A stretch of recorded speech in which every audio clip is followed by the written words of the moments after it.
À présent, on va s'intéresser donc aux startups, au pitch de startups, et on va demander donc aux 3 startups de venir nous rejoindre. Donc, il s'agit de Sébastien Vassot de Food Me Up, s'il veut bien nous rejoindre, suivi d'Alexandra Guyon donc de Phoenix, suivi de Jacques Lepine de Endum, pardon.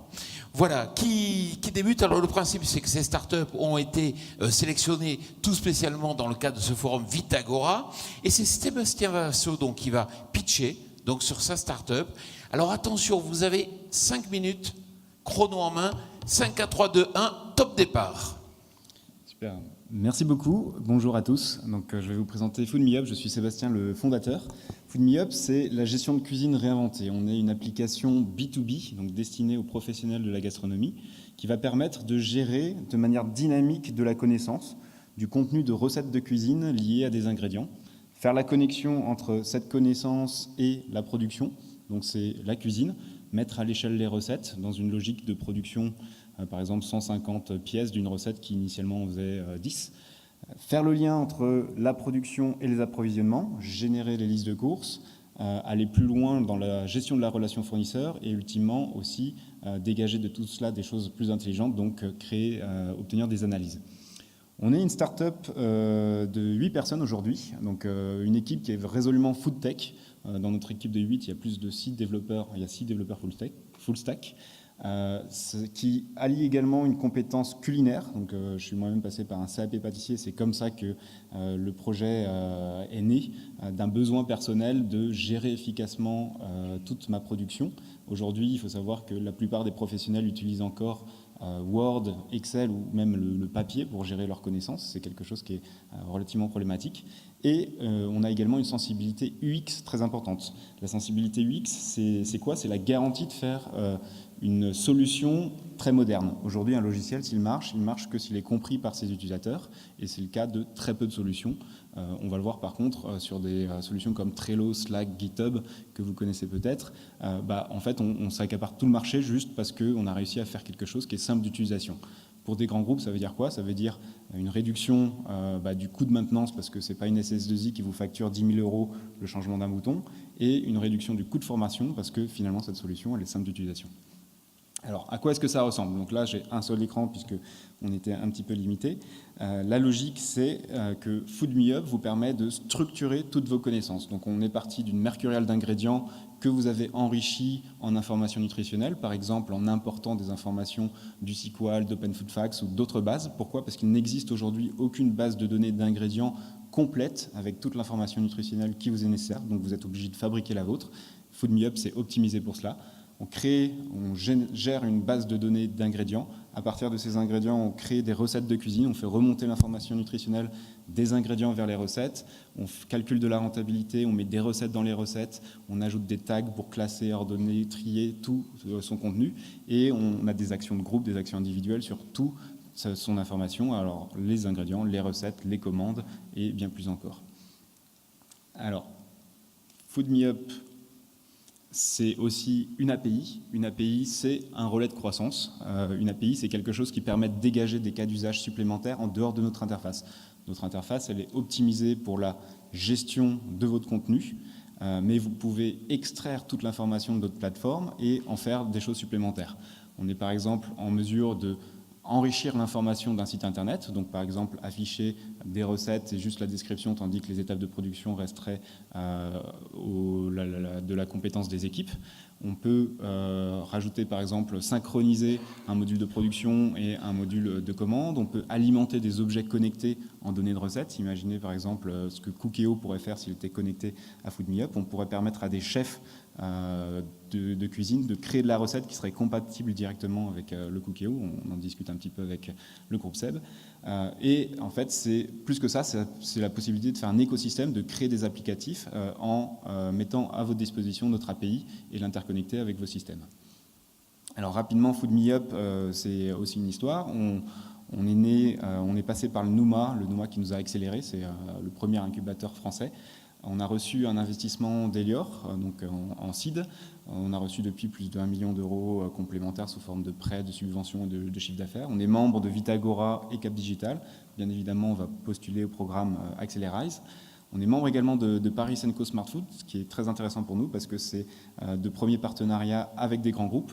Donc Elior, bien sûr, est notre actionnaire. Avec Carrefour, on réfléchit à l'équipement de leur boulangerie, puisque en fait, toute leur boulangerie utilise encore des fichiers Excel pour leur production. Imaginez la contrainte que ça a que de générer des étiquettes alimentaires à partir de fichiers Excel, ou de calculer de la rentabilité, ou de mettre à jour le prix de 50 recettes quand on met à jour le prix du lait.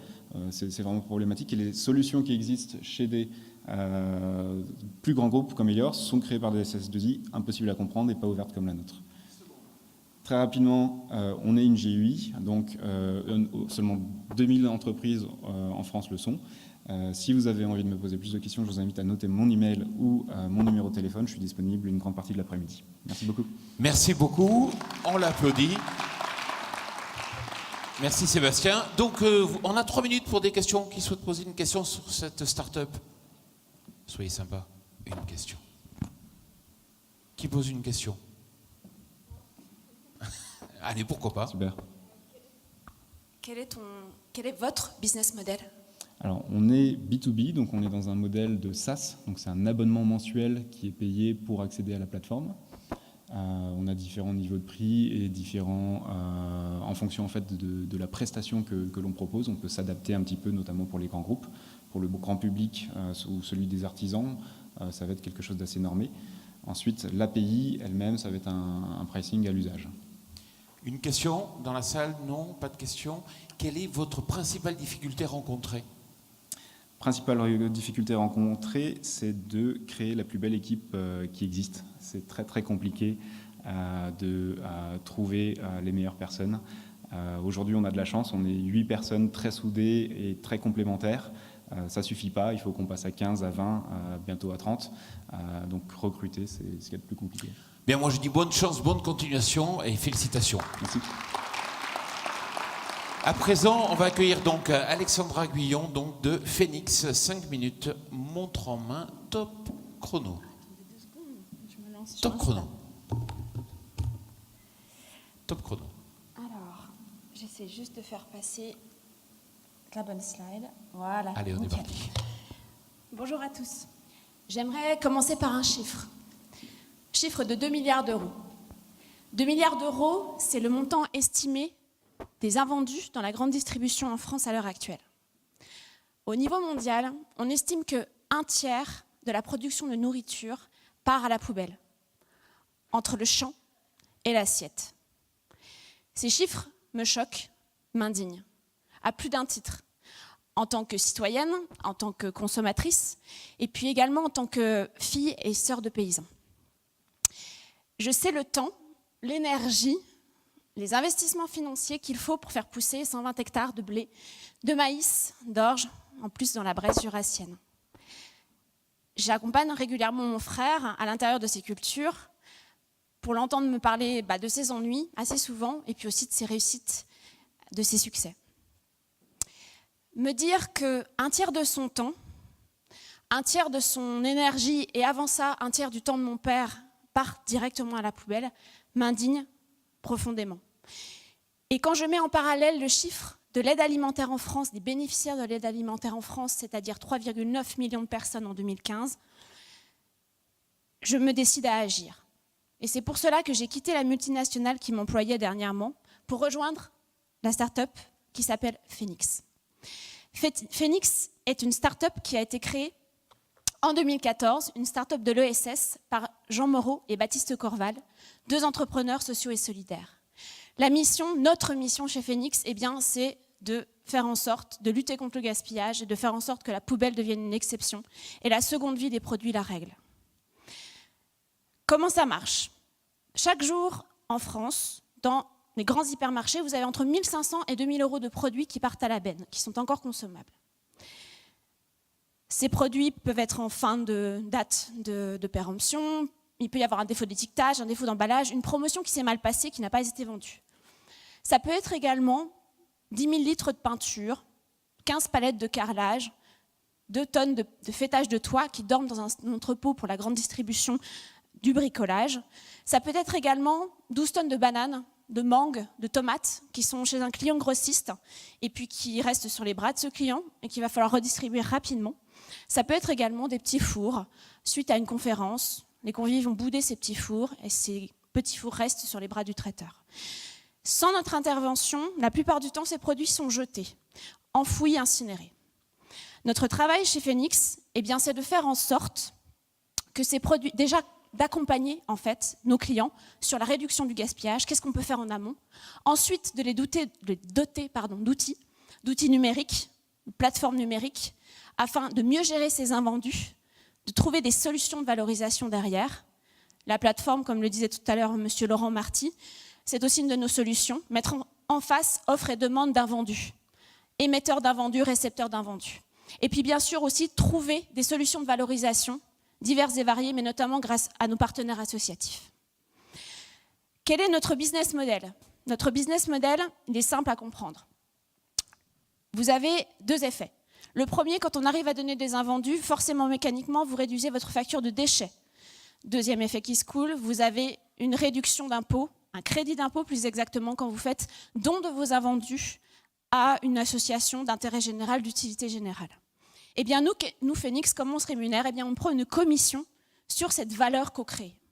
Et c'est ce modèle qui nous a permis, depuis 2 ans et demi, de gagner la confiance de 400 professionnels, grandes marques, Carrefour, Franprix, Super U, mais des grossistes également, des agences événementielles, de recruter près de 50 personnes, donc c'est le cas un petit peu de ce que vous voyez sur cette slide, nos clients. Donc recruter 50 personnes, on est déjà 50 chez Phoenix sur tout le territoire français. Et puis également, et ça c'est une immense fierté pour l'ensemble de l'équipe, eh bien, de faire en sorte que 4 millions de repas soient redistribués à nos partenaires associatifs, ce qui équivaut en fait à sortir des poubelles 3000 tonnes de déchets. On a eu la chance d'avoir un contexte sociétal, économique, politique assez intéressant sur la lutte contre le gaspillage. La loi Garot qui a été votée en février 2016 interdit, rend délictuel le fait de jeter des invendus encore consommables. Ce qui fait qu'on a surfé sur cet élan-là. Cette loi, elle est pionnière, elle est française, on peut s'en féliciter, elle est en train de faire des petits en Europe. La Roumanie dernièrement, l'Italie encore, ont voté ce type de loi. Ce qu'on a fait, c'est également essaimer notre modèle. Actuellement, nous sommes présents en Espagne, au Portugal, au Danemark, et nous avons surtout noué des partenariats avec d'autres startups innovantes qui travaillent sur la lutte contre le gaspillage, telles que les Gueules Cassées de Nicolas Chaban, qui nous permet de proposer une solution à nos partenaires et nos clients de l'agroalimentaire, et également la start-up, l'entreprise Zéro Gâchis, avec laquelle nous permettons d'avoir des solutions aussi pour la vente des dates courtes. 30 secondes. Enfin, pour terminer, vous comprenez qu'on est en train de changer d'échelle. On a bientôt 3 ans. On dit que la start-up dure 3 ans comme l'amour dure 3 ans. Mais il ne tient qu'à vous, en fait, dans cette salle, partenaires de l'agroalimentaire, bien sûr grossistes, directeurs de magasins, eh bien de décider de nous rejoindre et de travailler avec nous vers une transition, vers une économie plus circulaire, plus juste et plus solidaire. Merci à tous. Merci à vous. Une question pour Alexandra Guyon, qui prend la parole. Personne? Alors je vous la pose moi. Il existe d'autres réseaux, le réseau des épiceries solidaires. Comment vous vous démarquez ou faut-il se démarquer? Alors déjà, nous ne sommes pas une association, on est vraiment une entreprise sociale et solidaire. Les épiceries sociales et solidaires sont typiquement les bénéficiaires de notre travail. On est vraiment des prestataires de services à destination de nos clients, grossistes, grande distribution, événementiels, l'agence de l'événementiel. Et les bénéficiaires sont la plupart du temps épiceries sociales, les grandes associations que vous connaissez tous, la Banque alimentaire, les Restos du Cœur. On va permettre de faire le lien, faciliter ce lien et ces échanges et cette relation entre ces clients, nos clients et les bénéficiaires qui sont les acteurs associatifs. Qu'est-ce qui fait votre performance? Qu'est-ce qui fait que vous, justement, vous avez pu vous développer à l'étranger, notamment? Encore une fois, ce qu'a dit tout à l'heure Food Me Up, c'est, je pense, vraiment une histoire d'équipe. Je crois qu'encore une fois, c'est souvent une histoire de casting. On est nombreux dans cette petite start-up, qui est presque une PME désormais, à avoir quitté l'un une banque d'affaires, l'autre une multinationale, pour rejoindre cette aventure. Et vous avez à l'intérieur de cette équipe des gens qui n'ont pas besoin d'une motivation autre que celle de l'objet de cette start-up. On se sent utile dans cette entreprise, on a du sens et de fait, vous avez une équipe de choc. Quel est votre principal frein et votre principal facilitateur ? Principal facilitateur, eh bien, comme je l'ai dit, contexte sociétal, économique, politique qui va dans le bon sens sur la lutte contre tous les gaspillages, alimentaires et non alimentaires. Principal frein, eh bien, c'est un atout comme c'est un inconvénient, nous sommes des pionniers. Nous sommes les seuls à développer tous ces services à destination des clients, services B2B. Et en tant que pionniers, vendre un service complexe et expliquer de manière intelligible ce service complexe, c'est un défi. C'est un défi et il faut être très bon commercial. Félicitations, longue vie à votre entreprise et félicitations pour votre engagement. Jacques Lepine nous rejoint, donc je vous donne un micro, vous allez au pupitre comme vous souhaitez. Donc vous représentez la société Yum et Dum. Yum and Done, c'est-à-dire voilà, yum, c'est manger. Voilà. Bonjour. 5 minutes pour présenter votre entreprise.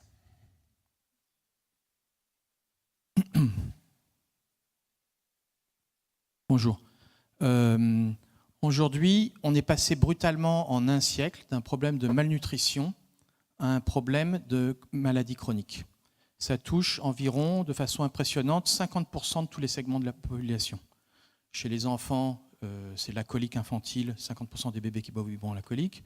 Vous avez plus de 50-70% des enfants qui mangent à la petite cuillère qui ne veulent pas manger. Le problème est beaucoup plus fort aux États-Unis. Vous avez chez les adultes plus de 50% d'obésité, du diabète de type 2 qui sont des maladies graves. Chez les seniors, vous avez également un problème de dénutrition avec un manque de motivation. Et les réponses sont existantes aujourd'hui de l'industrie par rapport à ce problème qui sont dues au fait de manger. En fait, on en a principalement 3. On a la nourriture qui essaye de s'améliorer, qui fait des petits progrès ou des grands progrès, mais on a la pharmacie qui essaye de corriger le métabolisme, et on a la promotion de l'activité physique pour construire un corps plus fort. En fait, peut-être certains d'entre vous le savent ici, mais il y a un nouvel espace qui est en train de se créer, et cet espace, c'est ce qui s'appelle aux États-Unis le mindfulness. C'est manger en conscience. Cet espace, aujourd'hui, il est essentiellement occupé par des écrivains, par des centres de thérapie, par des thérapistes. Et on commence à voir ce que vous voyez comme publicité en haut, des marques de nourriture, même qui s'emparent de ce sujet pour dire ce n'est pas simplement ce que vous mangez, c'est comment vous le mangez. Donc vous pouvez être gourmand, mais manger de façon gourmande, intelligente. On quitte le discours de vous pouvez prendre des calories, il faut les brûler, à un autre discours qui est manger de façon intelligente. Nous, dans cet espace, alors c'est basé sur quoi ? En fait, il y a une vraie science derrière, et j'ai mis du temps même à comprendre dans ce projet que la science était aussi puissante, parce qu'on est parti d'un objet pour s'apercevoir que c'était plus large. En fait, la science, et ça c'est une étude Microsoft, qui démontre qu'on a un degré d'attention, ça c'est le mot américain, attention span, qui est en train de fondre. Sous l'effet du marketing, sous l'effet des sollicitations, notre degré d'attention baisse, et passe, ils ont rendu l'étude un peu spectaculaire, en dessous de celui d'un poisson rouge. La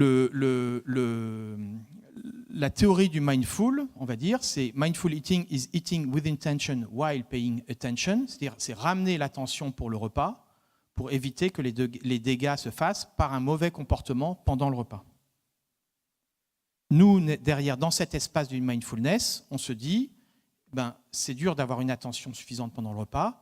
Sur les outils qui amènent la nourriture à la bouche, on va ramener, grâce aux nouvelles technologies, des alertes, des petites animations intelligentes qui seront adaptées à chaque cible, et que ce soit un biberon, une petite cuillère pour les enfants, une fourchette, on va mesurer ce qui se passe et on va redescendre des alarmes.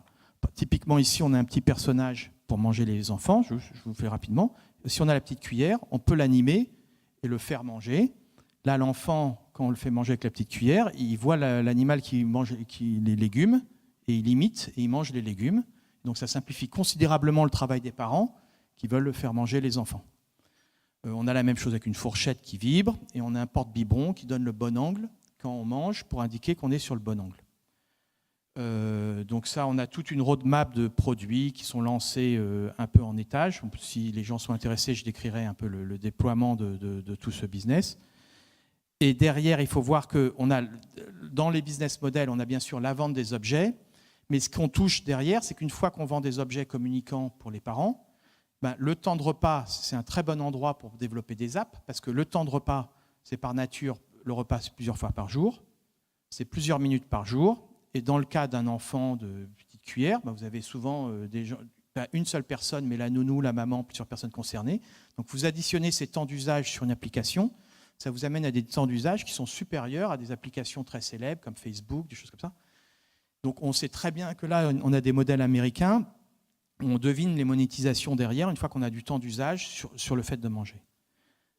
Et enfin, pour terminer, si on parie sur le fait qu'on puisse produire des données de comportement alimentaire, on se retrouve au milieu d'un tripode, c'est-à-dire l'industrie agroalimentaire d'un côté qui va avoir des infos, qui pourrait être intéressée par des informations, l'industrie de la pharmacie et bien sûr les gouvernements qui essayent de promouvoir une meilleure santé publique. Je vous remercie. On peut l'applaudir. Alors, est-ce qu'il y a des questions? Qui souhaite poser une question dans la salle pour se renseigner? Non. Alors, je vais vous la poser. Vous en êtes où aujourd'hui? Nous, on a un premier produit qui est en test avec dans de nombreux centres de recherche. On fait des ventes. On est en phase de lancement sur le second produit, avec un lancement qui va, je pense, se faire aux États-Unis. C'est pour ça qu'on est sur une marque américaine. D'accord. Un troisième produit, qui est en test avec un des leaders de l'industrie du biberon. Alors, vous avez beaucoup parlé des États-Unis. Est-ce qu'on est très en retard en France dans ce domaine? En fait, ce qui est très étonnant, c'est que, et c'est un peu le hiatus, c'est que je pense qu'en France, on est le pays du monde qui a mieux conservé le comportement alimentaire. On ne se rend pas forcément compte que dans certains pays, on l'a bien perdu. Par exemple, aux États-Unis, où il y a des problèmes massifs. Et on a donc un marché intérieur qui n'est pas forcément le meilleur. Par contre, on représente ce qui est le bon comportement alimentaire. Qu'est-ce qui vous freine en France et qu'est-ce qui vous facilite aussi ou qui vous booste? En France, ce que je trouve formidable, c'est le développement technique. On a des équipes d'ingénieurs qui sont extraordinaires. Après, je trouve que les réflexes de financement sont parfois un peu sur des modèles de rente, tandis qu'on sent que dans d'autres pays, ils sont en train de parier, les Américains ou les Chinois, sur des ruptures de business model.